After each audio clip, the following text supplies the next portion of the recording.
Boa noite. Boa noite. Polícia investiga assassinato de jovem perto do Parque do Ibirapuera. O presidente da Petrobras, Graça Foster, admite que sabia de caso de propina envolvendo funcionário. Executivos de empreiteiras presos na Operação Lava Jato prestam depoimento. O governo federal diz que vai anunciar ajuda a São Paulo para combater a crise da água. Exposição aqui na capital paulista mostra a genialidade de Leonardo da Vinci.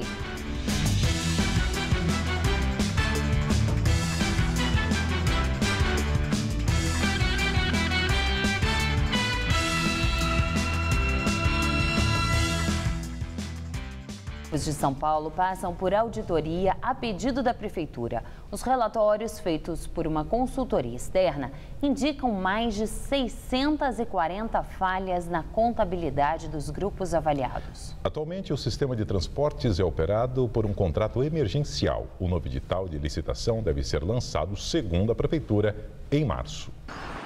Terminal Jardim Ângela, 6 horas da manhã. A movimentação é intensa. É um sufoco conseguir entrar em um dos principais terminais de ônibus da zona sul da capital. Sempre que eu venho, eu só vou em pé, nunca dá para ir sentado. As filas são muito cheias, os ônibus demoram e quando a gente sai daqui pega trânsito. No terminal Grajaú, os passageiros afirmam que a superlotação é um problema antigo. Nossa, hiperlotado, sem condições. É sempre assim, ó, cheio, lotado. E não é só na Zona Sul que a população reclama do transporte público. Em outubro, o Jornal da Gazeta mostrou usuários da concessionária Sambaíba, na Zona Norte, pedindo melhorias. De manhã, geralmente é um problema no ponto lá. É 2, 3 filas para poder pegar o ônibus. Não tem limpeza nenhuma. O sistema de ônibus da cidade arrecada 6 bilhões de reais por ano. Para analisar os investimentos e gastos das permissionárias, os balanços contábeis de 23 concessionárias e cooperativas referentes ao ano de 2012 estão sendo analisados pela empresa especializada em auditoria Ernst Young. O que deu origem ao pedido de auditoria feito pela Prefeitura foram os protestos contra o aumento da passagem. Os líderes do movimento Passe Livre pediam mais transparência nas contas das empresas.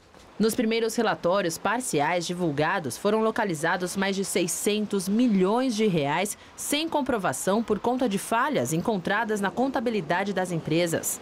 Em março, quando a auditoria começou, o prefeito Fernando Haddad deu carta branca à empresa responsável para levantar os dados para a auditoria. Os resultados vão servir para elaborar o processo de licitação, as viações que vão atuar na capital a partir do ano que vem. De acordo com os relatórios desta segunda fase de verificação, a concessionária VIP, que atua no terminal Jardim Ângela, tem mais de 37 milhões de reais em divergência nas contas apresentadas à Prefeitura. A ideia é que as viações sigam o manual de prestação de contas. Em nota, o sindicato que representa as empresas de transporte afirma que nenhum representante do sindicato, nem das empresas associadas, incluindo a VIP, que foi citada na reportagem, fará nenhum pronunciamento até ter acesso oficial aos relatórios. Hoje de manhã, o prefeito de São Paulo, Fernando Haddad, falou sobre a auditoria que está prevista para terminar no dia 10 de dezembro. Ele afirmou que o empresário tem que ter uma taxa de retorno, mas que o lucro tem de ser compatível com as possibilidades da cidade. Monotrilho terá horário de funcionamento expandido em dezembro. O trecho da linha 15 Prata, inaugurado em agosto, conta com 2 estações, Vila Prudente e Oratório. De acordo com o metrô, a partir do dia 19 de dezembro, o monotrilho passará a funcionar todos os dias da semana e não apenas aos sábados e domingos. O horário de funcionamento diário, porém, será apenas entre 10 da manhã e 3 da tarde. Está prevista também a integração com a linha 2 verde do metrô na estação Vila Prudente. Quando estiver pronta, a linha 15 Prata irá conectar a região da Vila Prudente com a cidade de Tiradentes, ambas localizadas na zona leste da cidade. Viadutos e pontes de São Paulo sofrem com a degradação e falta de cuidados preventivos. Além de infiltrações e colisões de veículos que comprometem a estrutura, muitos viram um depósito de lixo e acabam se transformando em abrigo para moradores de rua. Motoristas que passam bem ao lado da estação Santos Imigrantes do metrô reclamam do trânsito na região. E não é de hoje. Tá complicado, viu? Tá. Isso aí acho que já faz uns 4, 5 meses, viu? Da hora do almoço, à noite então piora, é o dia inteiro assim. Achei horrível, né? Você perde um tempão aqui. 2 faixas da Avenida Ricardo Jafé estão interditadas desde o dia 27 de julho, quando uma carreta entalou no viaduto Saioá e a estrutura precisou ser reformada. Segundo a Prefeitura, tudo estará pronto antes do Natal. A implantação de fibras de carbono evitou a demolição da obra. Muito mais resistente que o aço normal, o aço de construção. O grande problema, né? É que o que acontece? A hora que se um outro caminhão vier e bater novamente, essa fibra de carbono ela não resiste, ela vai romper. Então a prefeitura precisa resolver também o problema da altura aqui. Já no viaduto Grande São Paulo, no Ipiranga, a estrutura está comprometida por outro motivo: as infiltrações. Até planta brotou devido ao acúmulo de umidade. A corrosão também está desmanchando a base de sustentação dos pilares. Esses viadutos eles vão começar a reduzir a capacidade de cargas dele. Além disso, né, são viadutos antigos e o tráfego hoje de veículos cada vez mais pesados, veículos de porte, que começam a comprometer também a estrutura. Além das falhas estruturais, o que chama a atenção aqui na parte de baixo do viaduto é essa enorme quantidade de entulho. Tem resto de obras, tem lixo, tem muita coisa e o excesso de todo esse material acaba até atrapalhando a passagem dos veículos. O local está degradado. Muitos moradores de rua vivem lá. Sem coleta ou lugar adequado, o lixo acaba sendo despejado nas margens do próprio rio Tamanduateí. Engenharia, né, é que nem medicina. É melhor prevenir do que remediar. Então cabe à prefeitura fazer uma gestão nessa manutenção. Não adianta ir lá, ela literalmente apagar incêndio só quando um caminhão entala ou quando acontece um incêndio ou quando não tem uma fissura, uma trinca numa estrutura. Tem que fazer uma manutenção preventiva. Polícia de São Paulo investiga se jovem morto perto do Parque do Ibirapuera foi vítima de homofobia. O crime aconteceu na madrugada de domingo. O corpo do estudante Marcos Vinícius Macedo Souza, de 19 anos, foi sepultado no início da tarde no cemitério da Vila Nova Cachoeirinha, na zona norte da capital. Marcos Vinícius tinha o hábito de vir ao Parque do Ibirapuera se encontrar com alguns amigos. Esta área, em frente ao Portão 3, é conhecida como um tradicional ponto de encontro de gays. A polícia trabalha com a hipótese de que o estudante tenha sido vítima de um ataque homofóbico. O pai do estudante também acredita nesta possibilidade, já que nada foi levado. Se fosse um assalto, eu tinha levado as coisinhas dele. O que ele estava no momento? Então, com o celular? Com o celular, o bilhete único, acho que tinha um dinheirinho no bolso dele. Não tinha uma quantia muito alta, mas tinha uns 10, 20 cruzeiro, alguma coisa assim. Apesar disso, a polícia não descarta outros motivos para o crime, como a reação a um roubo, por exemplo. Câmeras de segurança do parque foram solicitadas pela polícia, mas elas não teriam registrado o crime ou a fuga do assassino. Este rapaz, que não quer se identificar, estava com Marcos Vinícius no Parque do Ibirapuera e ajudou a socorrer o amigo. Estávamos num grupinho de 5 pessoas. Eu e um outro colega meu saímos para comprar cigarro, só num posto 24 horas ali próximo. E quando voltamos, o Vinícius não estava mais com as nossas outras 2 amigas. Aí perguntamos, cadê o Vinícius? Aí falaram, ele foi ali debaixo da ponte, urinar. Aí de repente começou uma confusão e começaram a me gritar e falando, o Vinícius, o Vinícius, o Vinícius. Aí eu e meu colega já saímos correndo para debaixo da ponte procurando ele. Eu vi ele jogado no chão, assim, num barranquinho, totalmente ensanguentado. Ele afirma também que a Guarda Civil Metropolitana, que tem uma base no parque, se negou a ajudar o estudante esfaqueado. Tem uma GCM em frente, do lado onde a gente estava. Do lado onde a gente estava, meu amigo foi com as mãos cheias de sangue que tinha pegado. E eles falaram, fora do parque eu não posso fazer nada, a gente não pode fazer nada. Os pais de Marcos, que são separados, sabiam da orientação sexual do filho. A mãe disse que o estudante não tinha inimigos e espera que o caso seja resolvido pela polícia. Para mim, eu achava que tinha alguém que tinha inveja dele, alguma coisa. Porque ele era popular com todo mundo, ele não tinha inimigo com ninguém. O que a senhora espera, dona Lucia? Eu espero justiça.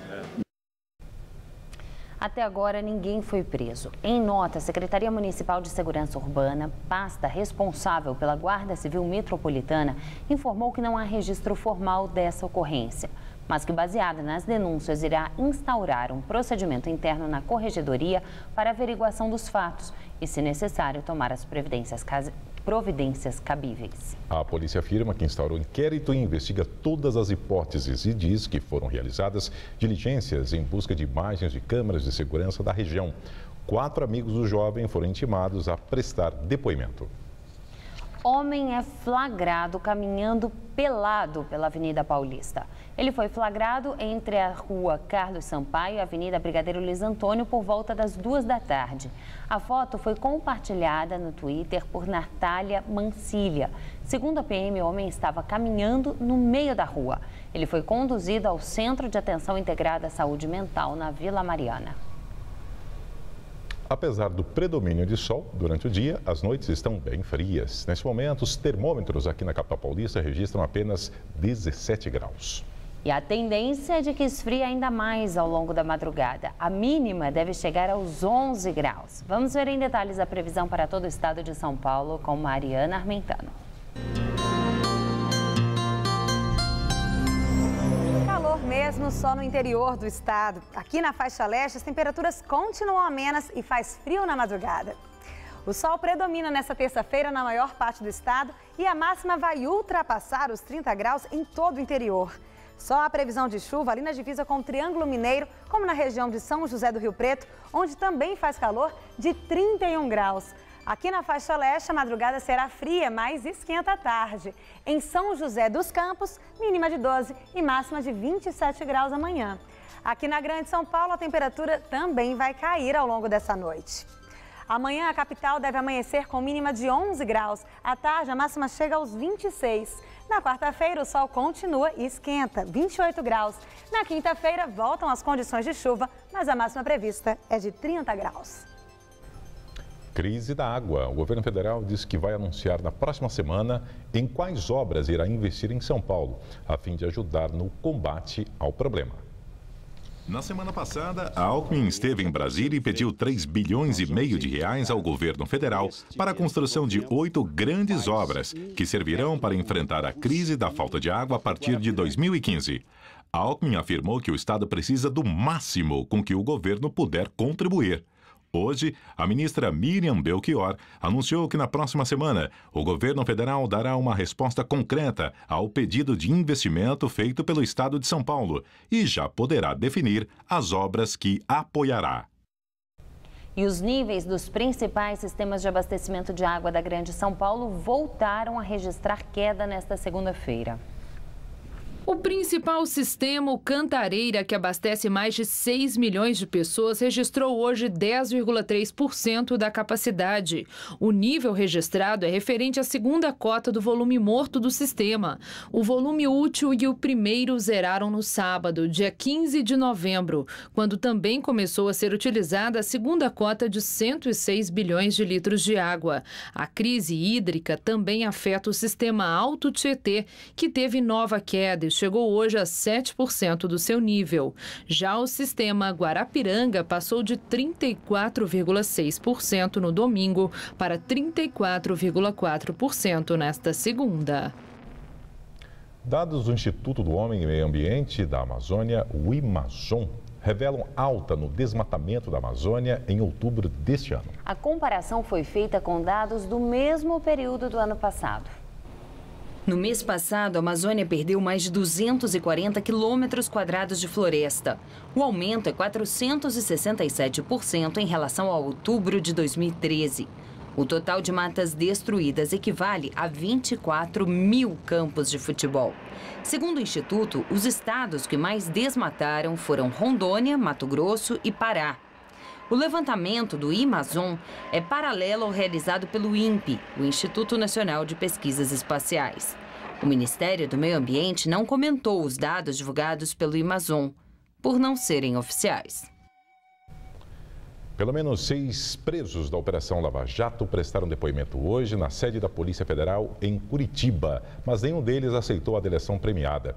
O primeiro a depor foi o presidente da IESA, Aldir Lima Carreiro. Segundo o advogado dele, Carreiro negou qualquer irregularidade em contratos com a Petrobras. Já os 5 presos da OAS ficaram em silêncio durante o depoimento. O presidente José Aldemário Pinheiro Filho e outros 4 funcionários da construtora permaneceram apenas 5 minutos na sala de interrogatório, na superintendência da PF.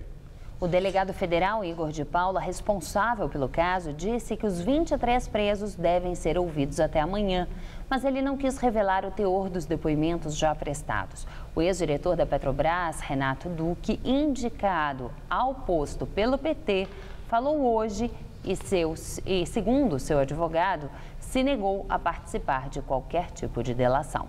O presidente da Petrobras, Graça Foster, admite ter recebido confirmação de pagamento de propina da empresa holandesa SBM.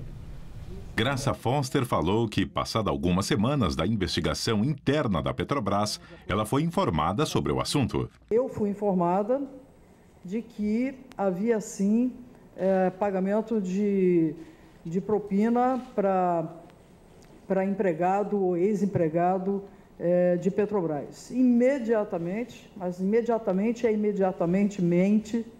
nós informamos a SBM que ela não participaria de nenhuma licitação conosco enquanto não fosse identificado a origem, nome de pessoas que estariam se deixando subornar dentro da Petrobras.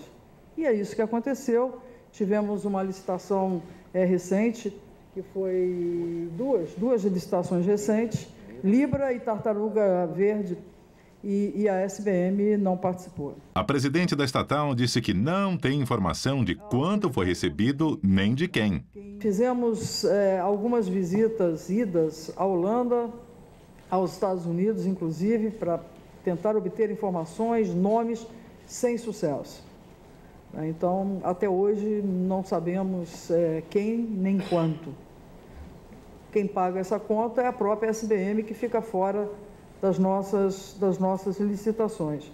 Em resposta às denúncias de corrupção, inclusive da Operação Lava Jato, a Petrobras planeja criar uma diretoria de governança corporativa, área que investiga se empresas seguem as normas impostas por lei e os regulamentos internos e externos.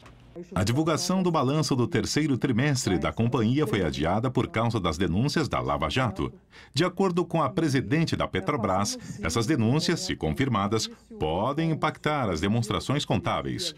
Hoje, o ex-diretor da Petrobras, Paulo Roberto Costa, e o doleiro Alberto Youssef afirmaram que o atual diretor de abastecimento da Petrobras, José Carlos Consenza, que esteve hoje mesmo ao lado de Graça Foster, recebeu propina de empreiteiras contratadas pela Petrobras. E agora vamos ao comentário de política com Bob Fernandes. Informação. No Ministério Público tem quem quer ir mais fundo e mais além. A partir das delações via empreiteiras, novas investigações seriam abertas e não apenas no setor elétrico. Empreiteiras operam nos estados e grandes municípios, financiam candidaturas em todos os níveis e para todos os grandes partidos. Agora foram 23 os presos na Operação Lava Jato, entre eles presidentes ou executivos de 8 das 10 empreiteiras investigadas e outro diretor da Petrobras. É a oportunidade de realmente passar o Brasil a limpo, desde que não se tente proteger aliados e condenar só adversários. O Procurador-Geral da República, Janot, disse à Folha de São Paulo: quiseram interferir no processo eleitoral. O advogado do doleiro Youssef operava para o PSDB do Paraná e vazava seletivamente. No jornal Estadão, Júlia Duailib revelou: delegados da Polícia Federal e dessa operação torciam pelo PSDB e xingavam Dilma e Lula em páginas fechadas no Facebook. Isso pode confortar quem se alimenta de ódio e ressentimento nas redes sociais e ruas, mas é obstáculo para quem realmente quer investigação e limpeza. A PF não pode voltar no tempo. Que não se esqueça o passado, como tantos desejam. Em 1999, caiu o comando da polícia já no 5º ano dos governos Fernando Henrique. caiu depois de revelado que tinham sido apagadas gravações, no caso Sivan, que sustentavam o comando e uma frase símbolo: tenho o homem na minha mão, não saio daqui. Não há dúvida alguma sobre o esquema de corrupção na Petrobras. Dúvida apenas sobre até onde e em quem vai chegar o resultado das delações e investigações. Enquanto isso, se busca agitar o coquetel que mistura o profundo ignorar com ódios e um certo rancor pós-eleitoral. Em São Paulo, uma passeata pelo impeachment da recém-eleita Dilma, pedidos pela intervenção militar já e, mais hilariante, pelo fim do comunismo no Brasil. Até Lobão, o cantor, debandou da passeata e no Twitter desabafou: cilada infame, invasão de cretinos da extrema-direita. Boa noite. A seguir, surto de gripe aviária preocupa a Europa. E o perigo do ebola. Morre em Nebraska, nos Estados Unidos, um cirurgião de Serra Leoa contaminado pelo vírus.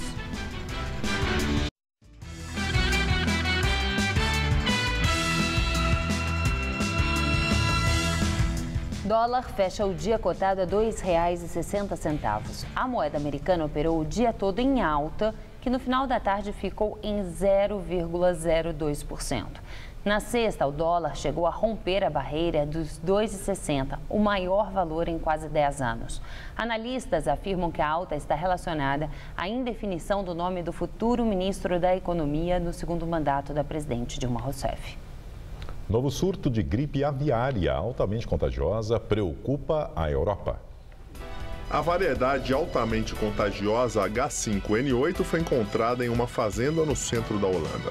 150 mil frangos foram abatidos. A Comissão Europeia deve proibir a exportação de aves vivas, carne, ovos e outros produtos. Segundo a Organização Mundial de Saúde dos Animais, os surtos de gripe aviária registrados na Alemanha, Holanda e Grã-Bretanha podem estar relacionados, já que o vírus é, na maioria das vezes, transmitido por meio de pássaros selvagens. Morre em Nebraska, nos Estados Unidos, um cirurgião de Serra Leoa contaminado pelo ebola. Martin Salia, de 44 anos, chegou da África no final da semana, já em estado gravíssimo. Ele tinha residência permanente nos Estados Unidos. O presidente da Colômbia, Juan Manuel Santos, suspende a negociação de paz com as Forças Armadas Revolucionárias da Colômbia, horas depois de guerrilheiros sequestrarem um general do exército. O general Rubén Darío Alzate havia entrado numa área de selva como civil, sem escoltas e sem seguir as medidas de segurança para supervisionar um projeto de energia. Na Ucrânia, imagens aéreas mostram o progresso da operação de resgate dos escombros do avião da Malaysian Airlines, que caiu em julho passado, matando quase 300 pessoas. O material recuperado será levado para investigação na Holanda. O trabalho deve levar alguns dias. Um vídeo amador divulgado só agora mostra a correria de moradores logo depois da derrubada do avião na área de conflito em poder dos rebeldes pró-Rússia. No primeiro final de semana da exposição Leonardo da Vinci, a natureza da invenção, os visitantes esperaram até 3 horas na fila. A mostra, pela primeira vez fora da Europa, está em cartaz no Centro Cultural Fiesp, aqui na Avenida Paulista, e é uma oportunidade para conhecer as criações do artista italiano. Ele não tinha formação acadêmica, mas entrou na história como mestre. Um curioso, sonhador, com múltiplos talentos que iam da engenharia ao teatro. Mas o que o cara não fazia? Até o Batman ele inventou. Leonardo da Vinci gostava de observar os animais e tentava entender como os pássaros voavam. A partir daí, estudava e criava protótipos, que pela primeira vez estão em exposição em São Paulo.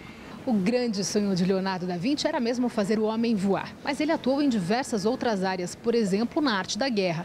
Criou esse escafandro para um mergulhador limpar o casco do navio.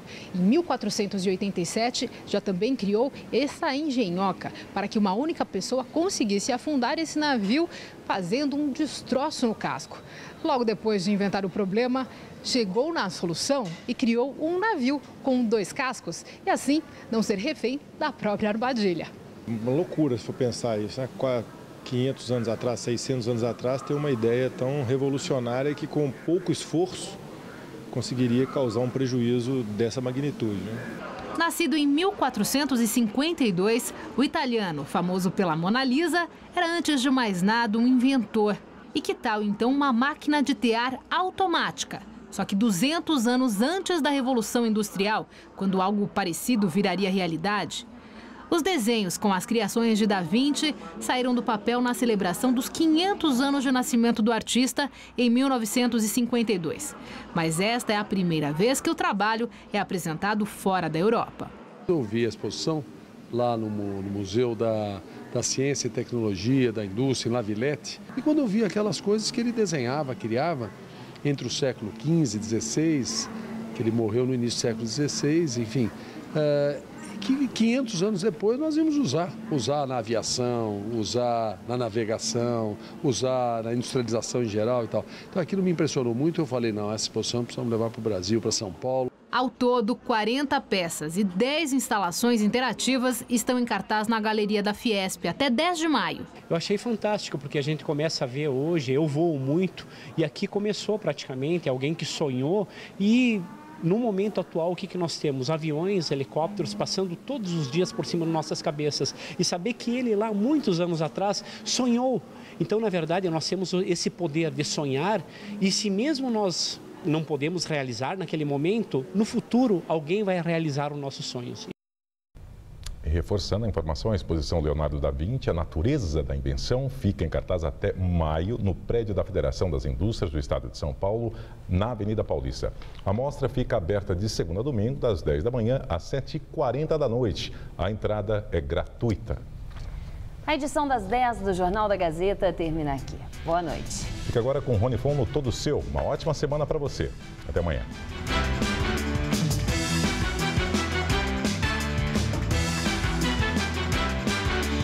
Logo mais 11h30 da noite, explore as majestosas cataratas do Iguaçu com o Mochileiro. Assista agora Todo Seu e logo após, O Mochileiro.